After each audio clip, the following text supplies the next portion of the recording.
Shalom Ibu Bapa, dikasihi Tuhan Yesus Kristus. Marilah kita mempersiapkan hati dan pikiran kita, mendengarkan firman Tuhan sebagai khotbah pada hari kenaikan Tuhan Yesus hari ini tanggal 13 Mei 2021. Kiranya kita saat teduh sejenak di tempat kita masing-masing. Saat teduh dimulai.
Damai sejahtera Allah yang melampaui segala akal, itulah yang memelihara hati dan pikiranmu di dalam Kristus Yesus Tuhan kita.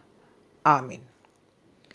Saudara-saudariku yang dikasihi Tuhan Yesus Kristus, marilah kita mendengarkan firman Tuhan pada hari memperingati kenaikan Tuhan Yesus dari kitab Lukas 24 ayat 44 sampai 53.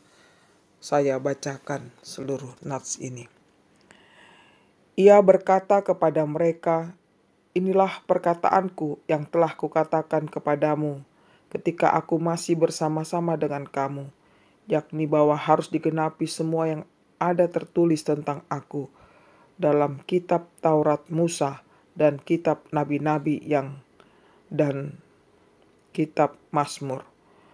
Lalu ia membuka pikiran mereka sehingga mereka mengerti kitab suci. Katanya kepada mereka, "Ada tertulis demikian, Mesias harus menderita dan bangkit dari antara orang mati pada hari yang ketiga. Dan lagi dalam namanya berita tentang pertobatan dan pengampunan dosa harus disampaikan kepada segala bangsa mulai dari Yerusalem. Kamu adalah saksi dari semuanya ini. Dan aku akan mengirim kepadamu apa yang dijanjikan Bapakku.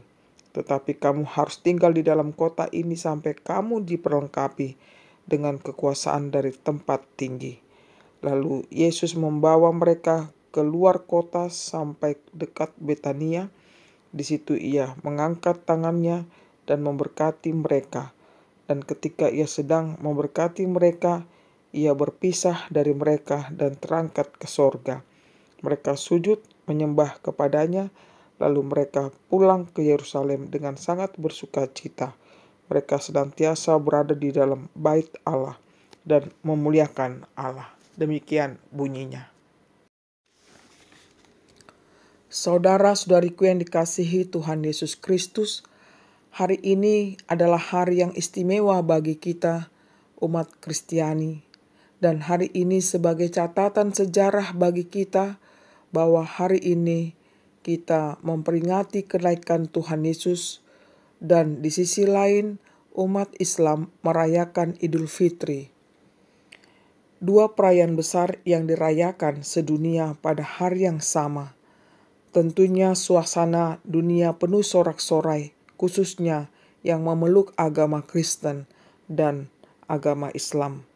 Sekalipun berbeda agama, namun terlihat di mata dunia kegembiraan yang meluap-luap dari lubuk hati masing-masing pemeluknya.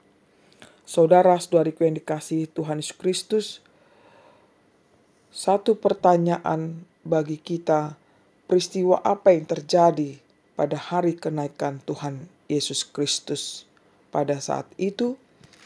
Yang pertama, Yesus memberikan tugas kepada para murid-Nya untuk menyaksikan segala sesuatu tentang Dia. Para murid kembali diberitahukan bahwa Dialah Mesias yang telah ditulis dalam kitab Taurat Musa, kitab Nabi-Nabi dan Mazmur, yakni Yesus yang menderita, mati, disalibkan, dan pada hari yang ketiga bangkit dari antara orang mati. Semua ini dilakukan dalam rangka penyelamatan dan keselamatan bagi manusia. Sebagaimana amanat Yesus kepada murid-Nya, demikian juga disampaikan kepada kita sebagai orang percaya. Pentingnya kita ambil bagian untuk menjadi saksi yang hidup di tengah dunia ini, agar misi Allah sampai kepada umat Tuhan secara menyeluruh, yakni misi keselamatan bagi manusia. Selain daripada itu, memberitakan pertobatan dan keampunan dosa yang bersumber dari Allah diberikan kepada siapa saja yang telah menyesali dosa-dosanya, sehingga manusia memperoleh keselamatan. Lukas telah menegaskan dalam Kisah Para Rasul 4 ayat 12 bahwa keselamatan tidak ada di dalam siapapun selain di dalam Dia, Yesus Kristus. Sebab di bawah kolong langit ini tidak ada nama lain yang diberikan kepada manusia yang olehnya kita dapat diselamatkan. Yang kedua, Yesus menjanjikan penolong, yakni Roh Kudus. Yesus sangat memahami sungguh sangat berat bahwa tugas yang diberikan kepada murid-murid-Nya itu. Oleh karenanya, Yesus berjanji bahwa hidup mereka bukan sendiri melainkan disertai, dipenuhi oleh Roh Kudus. Demikian juga dengan kita, pentingnya pimpinan Roh Kudus dalam memberitakan Injil. Dengan penyertaan Roh Kudus, maka orang percaya berani hidup, tampil beda, berani setia sampai mati demi nama Tuhan. Nama itu yang olehnya manusia diselamatkan. Sebagai catatan bagi kita bahwa 10 hari lagi kita akan rayakan turunnya Roh Kudus. Sebagai saksi Kristus sudah pasti banyak tantangan yang dihadapi, tetapi tidak membuat kita tawar hati, sebab kita tahu bahwa kesukaran atau penderitaan yang kita alami di dunia ini tidak dapat dibandingkan dengan kemuliaan yang kita alami di sorga nantinya. Yang ketiga, Yesus memberkati. Berkat dari Yesus ini menjadi dasar orang bersuka cita. Sungguh luar biasa sukacita mereka. Berkat inilah yang menonjol, bukan perpisahan, yang biasanya bila perpisahan itu mendatangkan kesedihan. Peristiwa kenaikan Tuhan itu mampu memberi pemahaman dan iman yang benar bagi orang yang percaya, yakni yang pertama, bahwa benar Yesus adalah Mesias yang dijanjikan itu. Di luar Dia tidak ada penyelamatan dan keselamatan. Yang kedua, Dengan kenaikan Yesus ke sorga, ia menyediakan tempat bagi orang beriman. Yang ketiga, kenaikan Yesus ke sorga memberi kesempatan dan peluang bagi orang percaya untuk menjadi saksi Yesus di dunia ini. Dengan demikian, implikasi kenaikan Tuhan Yesus bagi kita sebagai orang percaya adalah terpanggil untuk menjadi saksi Tuhan di mana saja, kapan saja, dan dalam situasi apapun yang sedang terjadi, selalu siap sedia dimanapun, senantiasa akan memperoleh berkat dari Tuhan.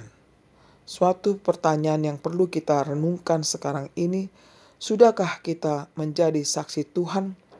Sudahkah hidup kita berdampak di tengah-tengah dunia ini? Inilah panggilan Tuhan bagi kita.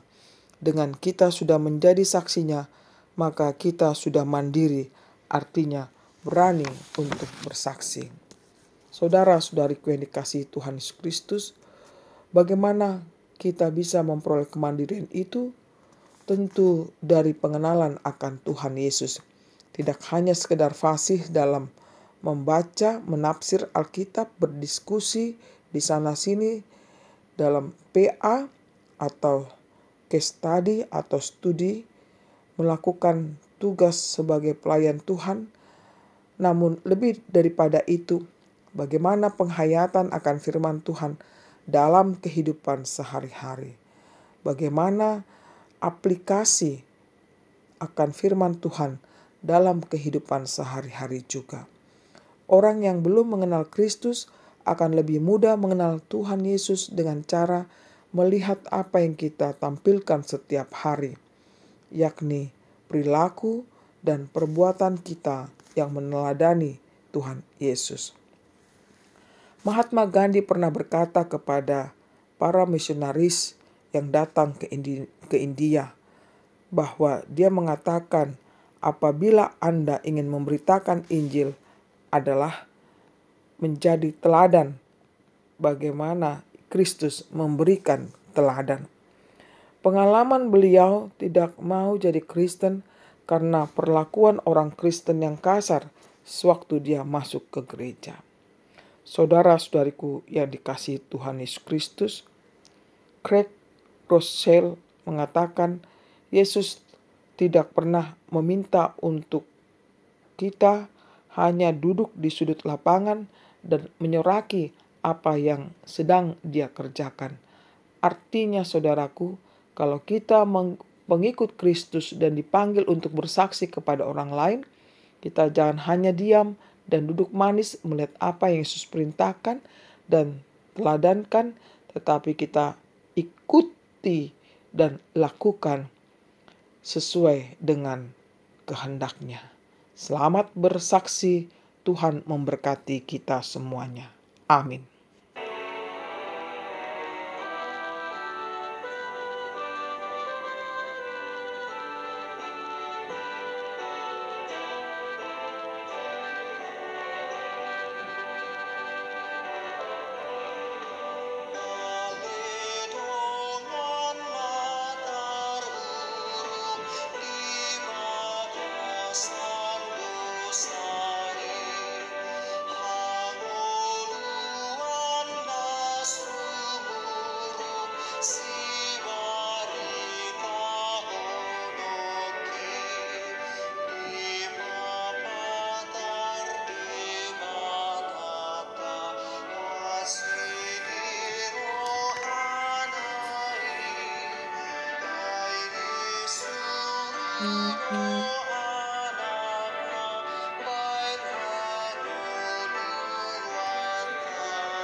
Marilah kita berdoa.